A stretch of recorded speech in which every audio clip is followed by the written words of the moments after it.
Hi, everyone. This is John Daly. I'm here again with Bernie Goldberg for another episode of the No BS Zone. It is our first one of 2024. Bernie, did you have a good New Year's Eve? Did you party all night? Yeah, I partied till about 4 in the morning, and then I went to another party, John. So you're taming it down a I, little I bit this just got back a few minutes ago, actually. Okay, good. Well, today we're going to do a what to expect in 2024 episode, also known as a predictions episode, even though I don't think Bertie and I are as comfortable making predictions about things as we used to, but we're getting a little creative here. Anyway, we're going to talk about some topics that are coming up and weigh in with our thoughts. Are you ready, Bernie? As ready as I'm going to be. Good, good. So the first topic is one we talked quite a bit about last year. That is, will Joe Biden really be the Democratic nominee for president? I think you've been probably a little more skeptical that he will than I have, Bernie, but do you still think there's a good chance it'll end up being someone else? First, the mandatory statement. Predictions are hard, especially when they're about the future, as Yogi Berra has said. So that being said, the longer it goes, the more likely it is that Joe Biden's going to be the nominee. Everybody I've spoken to, just civilians, say there's no way he's going to be the nominee. And you may be one of those people, hardly a civilian, but you may be one of those people. But here's the thing, John. Democrats are going to have a problem whether he stays or goes. If he stays, they're going to have a problem because the polls indicate, at least as of now, that he's going to lose to Donald Trump. New York Times poll indicates that he's trailing in 5 of 6 key battleground states. He can't win if he loses those states. But if he goes, they're going to have a problem too, because if the Democratic Party bypasses Kamala Harris, boy, are they going to have a problem. She's the vice president. She's a woman. She's a woman of color. They will be explaining all the way till November 2024 when they lose the election. So one way or another, it looks to me as of now that Democrats have a serious problem with Joe Biden, in or out. Yeah, I think if the Democratic Party were a serious political party, they would have convinced Biden a year ago not to run again. At this point, I don't think he's going to leave of his own accord. If he does end up dropping out, it won't be because of a primary challenge. I'm not even sure it'll be because of the polls. I think it'll more likely be because of some health episode. And if that indeed happens, and it is someone other than Harris who is on the ballot, I think the Democrats will actually be in quite a bit better shape. I do wonder about the Harris situation. People can definitely make hay out of it if they choose to. At the same time, I wonder if there are enough Democrats out there that do sort of realize that she has been kind of a dud as a vice president, and if they're wanting to win next year, maybe they're not going to be as outraged by a woman of color not being on the ballot, but who knows? But I think right now, you're right. I mean, the polls show Biden in trouble. I see some that it's pretty narrow. It still could be considered a toss-up within the margin of error. But I do think if they end up with someone somehow who's not Biden, who's not Harris, they'll be in a much better position going forward. Yeah, as long as it's not Harris, because Right. I can't see a scenario where Kamala Harris beats the Republican nominee. I just can't see that. No. I mean, she polls even worse than Biden does, and I think she's for good reason. I mean, she's just not been a very hands-on vice president. Anytime Joe Biden has put her, in charge of something in a public way, she's really sort of dropped the ball. She's not even able to talk about serious issues a lot of times. So yeah, no, I think it's definitely not a good situation for the Democrats. Let's talk about the Republican side. Same sort of question. Will Donald Trump really be the GOP's presidential nominee? What do you think at this point, Bernie? If I'm putting money on it, I bet on Donald Trump being the nominee. But all this jumping to conclusions, nobody's cast the first vote yet. So let me give you a scenario. a long shot scenario, I want to make that very clear, where Trump won't be the nominee, long shot. Somebody finishes a strong second or third other than Donald Trump in Iowa, then goes to New Hampshire and wins, goes to South Carolina after that and wins. That presents a whole new ballgame, excuse the cliche. So anything could happen at that point. But before we go back to you, John, I want to mention one word about Nikki Haley, who might be that person that I'm talking about. Her response to the question about the Civil War was absolutely despicable. I'll give her the benefit of the doubt first and say, if she simply made a mistake, she's thinking about a million things. It's a real-time question. Okay, people can get caught in the headlights and not give an obvious answer. But I'd be interested in knowing you're thinking about this.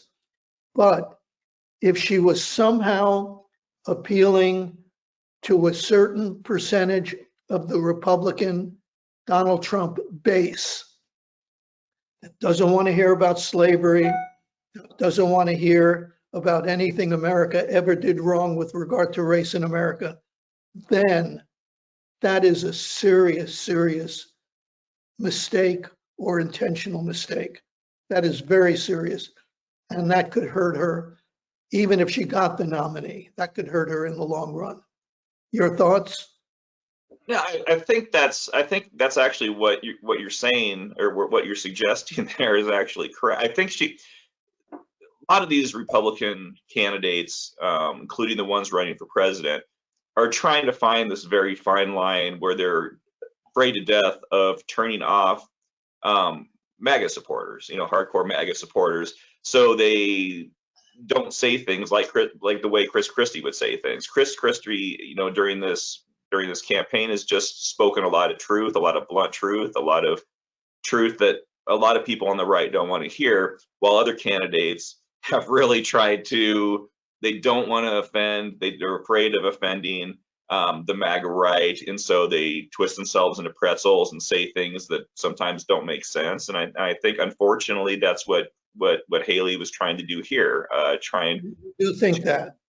I do think so. I don't think she said what she believes. I think she was trying to sort of dance around the issue. I wish it wasn't the case. I would much prefer Haley over a lot of people running. Definitely, I would vote for her over Donald Trump. But this situation with the Republican Party and being so reliant on Donald Trump and Donald Trump being so popular, I think people are just saying things they don't necessarily believe, things that where they're trying to sort of keep on to this group of voters they think they're going to need to win the primary, and so they're saying weird things. And I not condoning it. I think it's terrible, but I think that's what's going on here. I'm afraid I think you're onto something. Now, we should note, in fairness to Nikki Haley, before we move on, she did, as governor of South Carolina, she did get rid of the Confederate flag at the state capitol. She's not a racist. She's not a bigot. Yet, she said something that a kid in third grade would get right, or at least in junior high school, and she didn't get it right. So I'm afraid you may be onto something, John.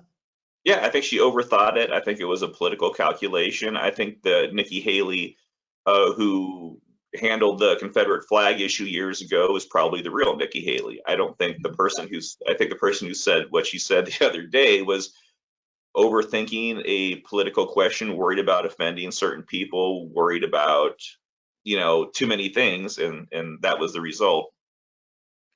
Yeah. Okay, so back to the issue of Trump, and I agree with you. I think the safe money is definitely on Trump winning the nomination. Again, I wish that wasn't the case, but the polls show what they show. Most Republican voters at this point want Trump to be the nominee. I would argue that they don't really care what he's running on. I'm not sure most even know what he's running on this time. I'm not even sure Trump knows on any given day what exactly his platform is. He changes his positions all the time, and the polls never seem to react when he does that. More and more evidence of corruption and criminality come out on him all the time. We saw recently with he was trying to get some people in Michigan to sort of do some things on his behalf. You add in all the authoritarian and anti-democratic rhetoric. The polls never really seem to change. You see, Nikki Haley will gain a little bit, but it's usually not at Trump's expense. It's usually at somebody else's expense. So when you're like Trump and your appeal is purely based on personality and attitude and persona, and most voters in your party are not going to hold you to any standards while they continue to hold everybody else to those standards, including the people running against Trump in the primary, it's hard to see how you can lose. Unless, it's a situation like I brought up with Biden, that Trump has some health episode and is forced to get out. But I think in all likelihood, Trump will be, he's going to win the primary. I don't see how anybody would, it's great to hope, and, there are some signs out there that, Nikki Haley does stand a chance at least. But, like I said, the good money is on Trump winning. One more point before we move on. I've said this before, but years ago, either late 2011 or early 2012, I got a phone call at home from Donald Trump. And he said, I'm thinking of running for president. He didn't run that time, but he said, I'm thinking of running for president and I need your advice. He knew me because I had covered him for Real Sports with his golf course in Scotland. We spent a lot of time talking to him. And I said, Donald, I'm a journalist. I don't give advice to people who are thinking of running for president. That was the right answer, I think. If he came to me today, which is no way he wouldn't, and it's the only reason I'm going to say what I'm going to say. If he came to me today, I would give him advice. The advice would be, if you want to win, shut up. Because the more you talk, the more nasty tweets you put out, or whatever that you call on social media, the more nasty comments you make, the more likely you are going to offend moderate swing voters who you must have in order to win. Because as you said earlier, the polls are close. Trump may be leading, but not by a mile. He's leading by a few points. Keep talking, Donald. Keep being nasty. Keep offending moderate voters. And you know what?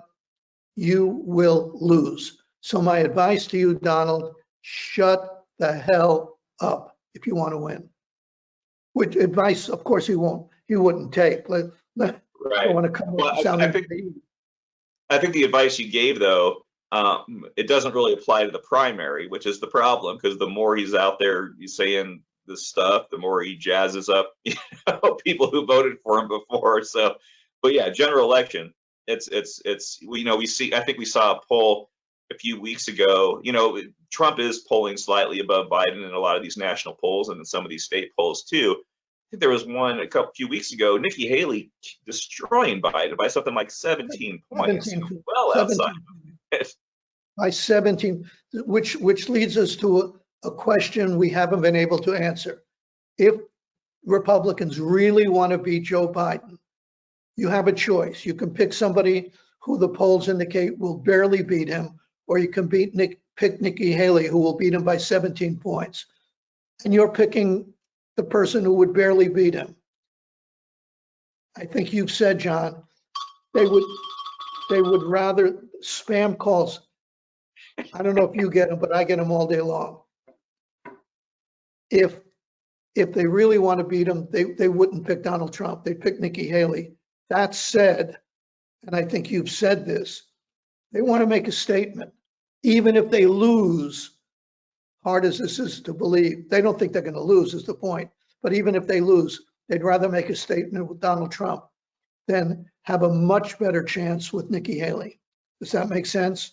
No, it absolutely does. And I think, people, it's hard. It's been harder for the other Republican candidates, because I think, and a theme early on was that, we have a much better chance, of defeating Biden than Trump does. And I think it's true in most cases.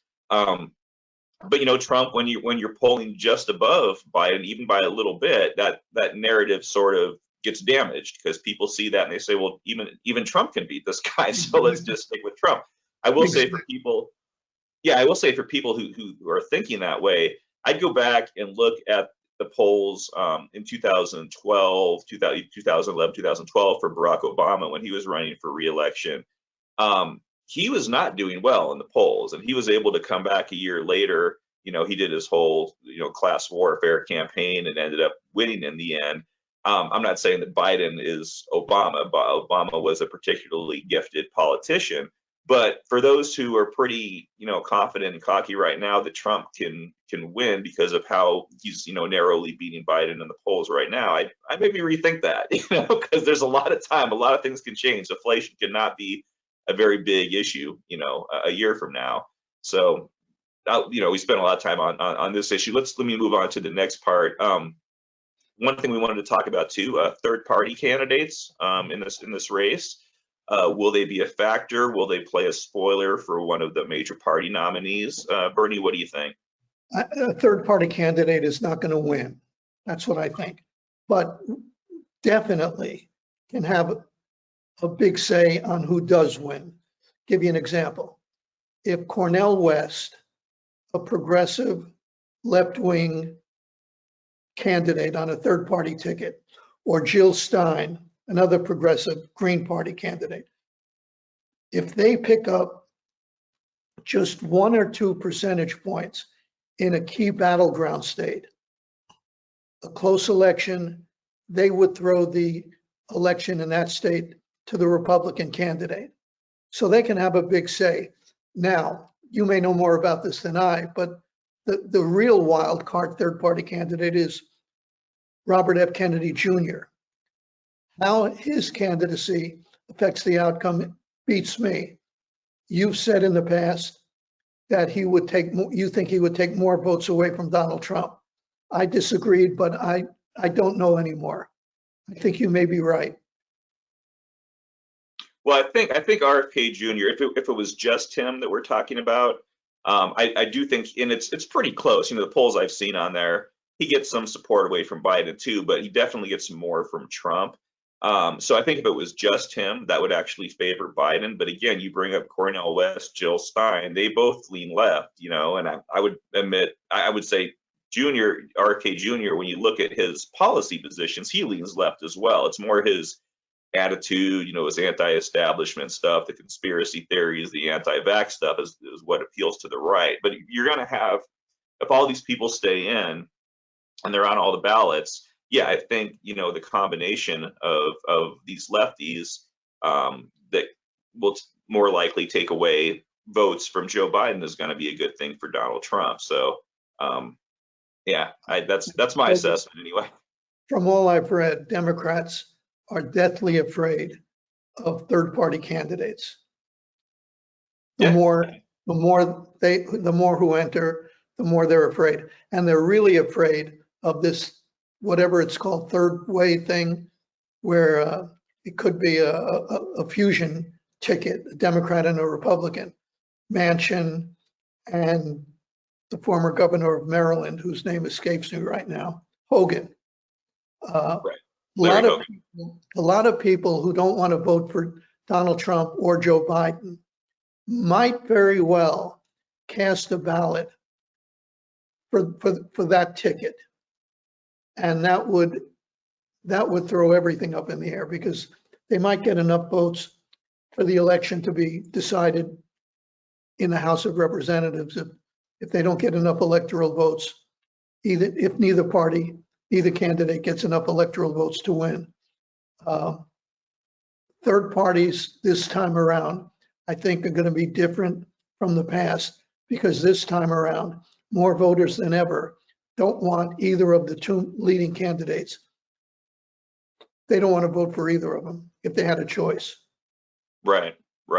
I will add, you brought up Manchin and Hogan. That was sort of I think what No Labels, that organization was pushing. Yeah, I think that's it. Yeah, and I think most recently I read, it seemed like they were sort of pulling off that idea a little bit of going all in, but we'll see. Yeah, I think you're right. I think the more people, third party people that are running, and I believe me, I think you too, we would love to have a viable third party, third choice, beyond what we have now with Trump and Biden. But again, it's in theory it's one thing, in practice it's another, and I think there's a much bigger chance that a third party candidate's going to end up throwing it to one of the other two. It just Yeah, me too. Me too. right. So let's talk about some issues regarding the election. We have the crisis on the southern border. Do you think it'll be a deciding factor in the November election, Bernie? I'll be brief on this one.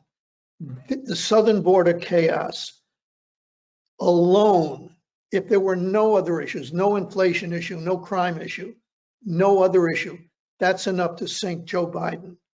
Because when the New York Times and CNN pick up on the border crisis, which they have, you know Democrats are in trouble.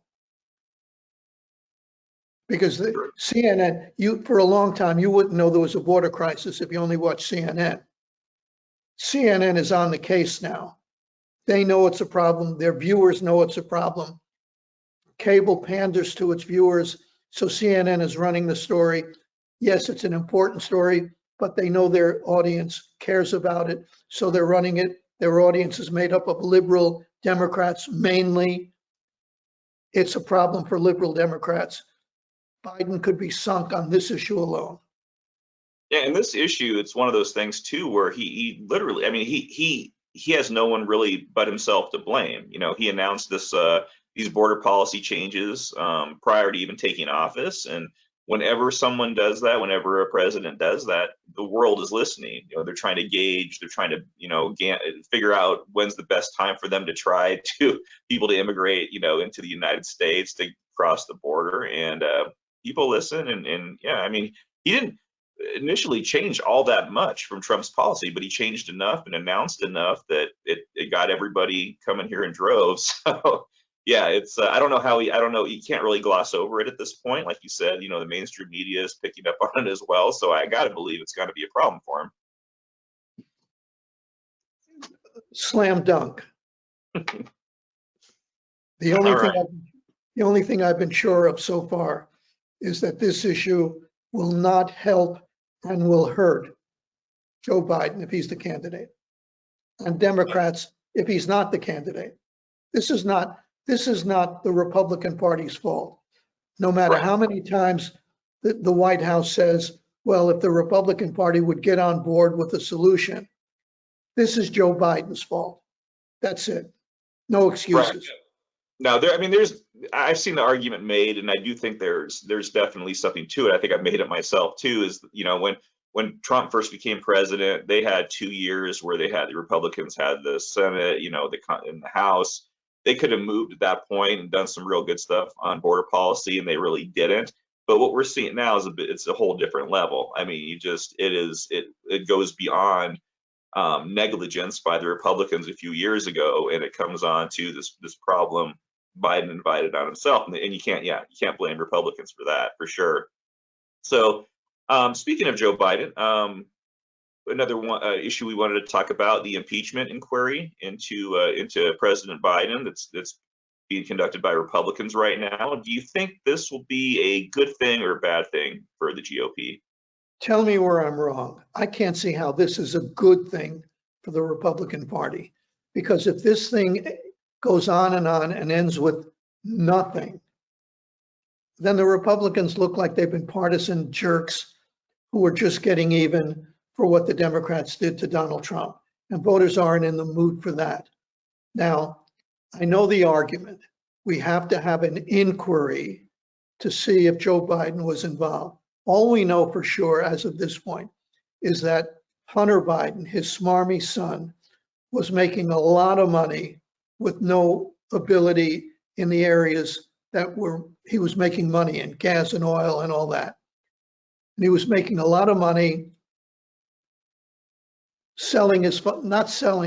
but using his father's name. Right. His father says he didn't know anything about it. Well, he'd be the only father in the United States of America who never asked his son, how's your new job, son? So I don't believe that either. And when he got on the phone to say hello, how's the weather? His son knew what he was doing, and so did Joe Biden. They were letting the people on the other end of the phone know that Hunter Biden could get his father on the phone anytime he wanted. All that, I think, is without dispute. None of that is a crime, by the way. Right. None of that is an impeachable offense. If Joe Biden received money for doing something in return for that money, I don't even think it would be a crime if Hunter Biden gave his father some money. I'd want to know, well, what did he do in return for that money? He didn't do anything in return for that money. I still don't see a crime. Is it smarmy? Sure. But is it impeachable? No. So I don't see how this helps Republicans. And I just think they're making a big mistake. No, I agree. I think it will definitely hurt Republicans, depending on how far they go with this. And I think most Republicans probably agree with that. You know, this impeachment stuff is being done because Trump and some of his most hardcore supporters are demanding it, but I think few others are. I think even most Republicans are a little nervous about this. And even the people that are leading the charge, you know, like James Comer, he seems incapable of making a coherent case for this. You know, whenever someone starts asking him questions about what he's doing, he tends to stumble all over himself. He kind of throws out, well, we're not really sure if this means anything or not. I'm like, well, maybe, you know, stop talking about it until you get more information, right? So what happens if they do the inquiry and don't go any further or any farther, whichever it is? Right. That doesn't help Republicans either. Like, they went through this inquiry and then they say, what? We didn't find anything, or we need more time to look into it. This is a mistake. They should have not gone down this road unless they had serious reason, not reason appealing to the right-wing fringe of the party, but a real reason, a nonpartisan, non-political reason, a financial reason, an impeachable offense reason. Without that, they're making a mistake. No, and the thing is, Republicans do not have to do a whole lot. You know, if they're doing this to damage Biden going into the election, if that's their idea of what's going to happen, they don't have to do a whole lot to convince Americans that Joe Biden is a bad president. You know, most Americans already believe that. Republicans, I think, should be focused on presenting themselves and their candidates as viable alternatives, and they seem much less interested in doing that. It's always the fringes. It's always the fringes that pull in the moderates to do stupid things. Joe Biden was elected to be the calm, moderate, middle of the road voice that the American people were craving for, needed after 4 years of Donald Trump. He turns into the progressive wing of his party, pulls him to the left. Comer is pulled to the right. Not that he needs much pulling, but he's pulled to the right. The two fringes that the American people don't want to have anything to do with too often are calling the shots. I agree. Let's talk, Bernie, about the Democratic National Convention later this year. You'd sent me an email where you brought up the possibility that it could end up looking like the 1968 Democratic Convention. Yeah. Can you remind people of what happened back then and explain why you see similarities between then and the current political environment? 1968, anti-war demonstrators went to Chicago, the site of the Democratic National Convention, and they clashed with police on national television. The Democratic Party looked like it wasn't the party you wanted in power, and Nixon beat Hubert Humphrey.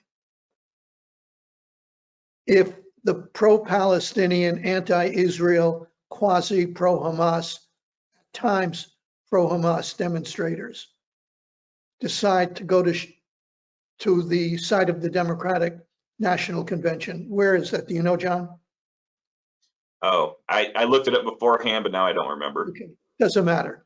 If they decide to go there and demonstrate and the police have to keep them in line, that's one more factor working against the Democratic nominee. So 68 was a long time ago, and we know how that ended up on national TV. It was a riot. I mean, Mayor Daly's cops didn't play patty cakes with the demonstrators. I mean, it was a clash. If that happens again, the Democrats are really in trouble. No, and I mean, I think if it happened, if the convention was today, I think that would certainly be a Yeah, concern. I'm not as convinced, that the convention is about 7 or 8 months yeah, away I'm now. not convinced either. I want to make that clear. Right, right. I'm not saying it's going to be an issue 7 months from now. I'm just saying if it is, it doesn't Yeah. work for the benefit of the Democrats. Big if. No, no, that would obviously produce some terrible some terrible imagery going into the election if that was to happen. Um, So we'll make this the last question, but it's sort of an involved one. I'm curious, Bernie, what you expect to happen with the Russia-Ukraine war. It'll turn a year old next month. This happened in February of last year.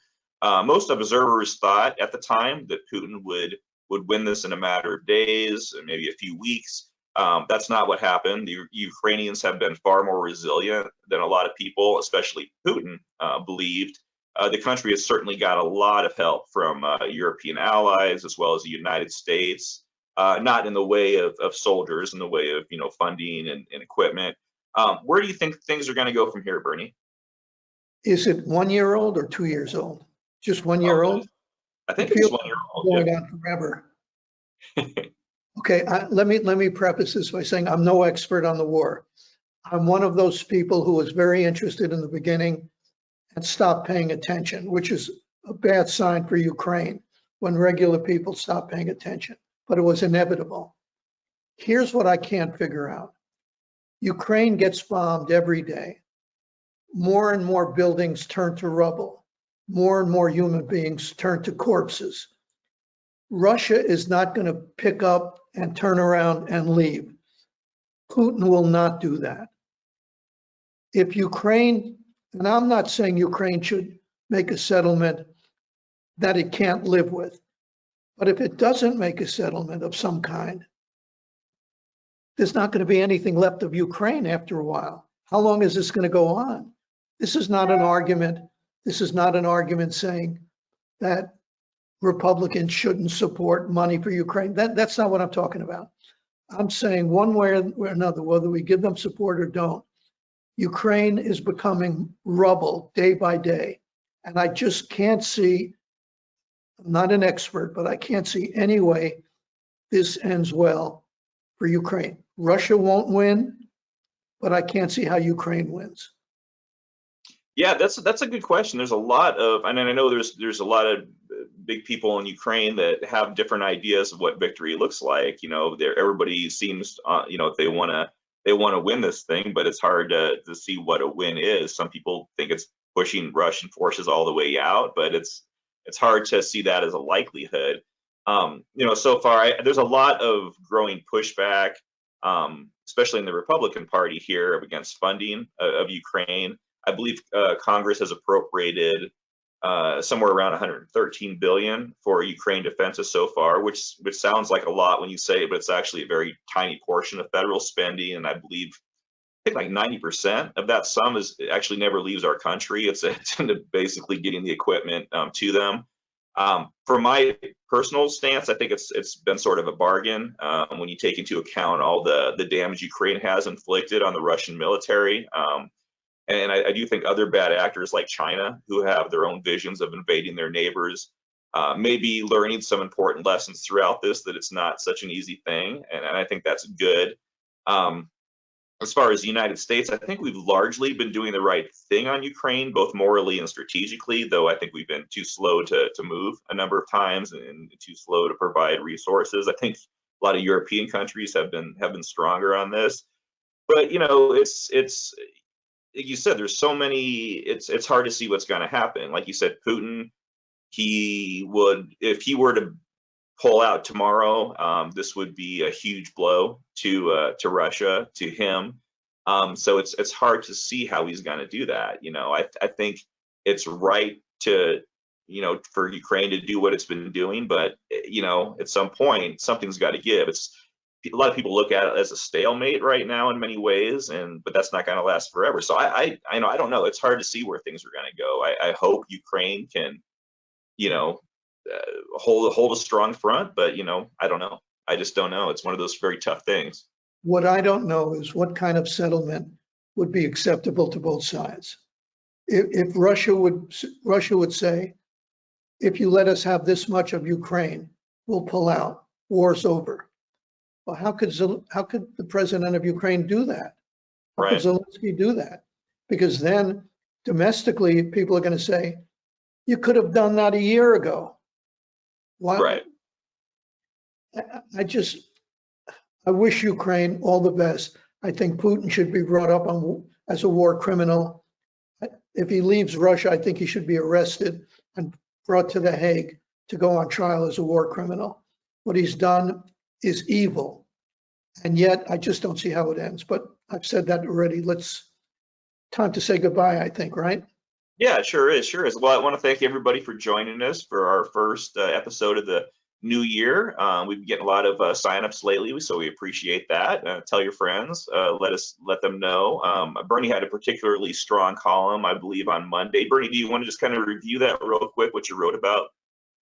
It's a piece in The Economist, the British magazine, The Economist, 17,000 words, by James Bennett, the former opinion editor of the New York Times, who got forced out.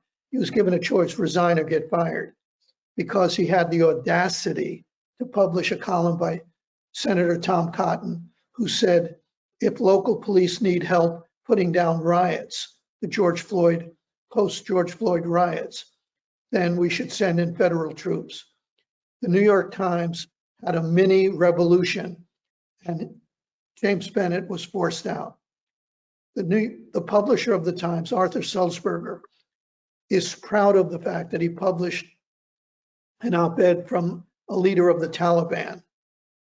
So James Bennett says in this 17,000-word article, in what universe is it okay to be proud of the fact that you published an op-ed by a leader of the Taliban, and ashamed of the fact that we published an op-ed by a United States senator?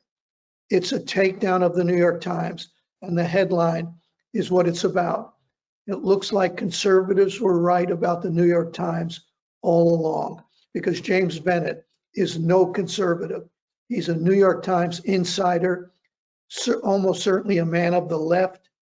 And when it came from people like me, we were written off as, well, what do they know? They're conservative.